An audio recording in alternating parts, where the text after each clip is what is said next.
তো আমাদের কাছে আজকে দুপুরে একটা খবর আসে যে রামচন্দ্রঘাট সুশঙ্কর আচার্যি ওরফে টিঙ্কু, ওর বাড়িতে প্রচুর পরিমাণ ড্রাগস মজুত রাখা আছে। তো আমরা সেই খবরের ভিত্তিতে আমরা সেখানে যাই এবং আমাদের সাথে ছিল এসডিপিও স্যার, ছিল আমরা ডিসিএম স্যার এবং অন্যান্য স্যার, সাক্ষীরা ছিল। সবার উপস্থিতিতে আমরা যে এনডিপিএসের যে প্রসিডিউর, সেই প্রসিডিউর মেনে আমরা সার্চ করে আমরা 11 গ্রাম আমরা হিরোইন উদ্ধার করি।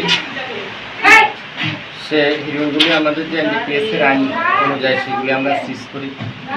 আর আমরা এই যে যার পজিশনে আমরা পেয়েছি সুশঙ্কর ওরফে টিঙ্কু আচার্যি, ওনার স্ত্রী প্রিয়ঙ্কা আচার্যি, আমরা ওনাকে অ্যারেস্ট করি। এগুলো তো আমরা যখন যাই তখন ওরা সম্ভবত ড্রাগসগুলি ধরার জন্য রেডি করছিল। তো আমরা যাওয়ার সঙ্গে সঙ্গে কিছু লোক সেখান থেকে পলায়ন করেছিল। তো আমাদের ধারণা সেখানে সুশঙ্কর মানে যে বাড়ির মালিক, সেও থাকতে পারে এবং অন্যান্য লোকও থাকতে পারে। আমরা সেগুলি দেখছি।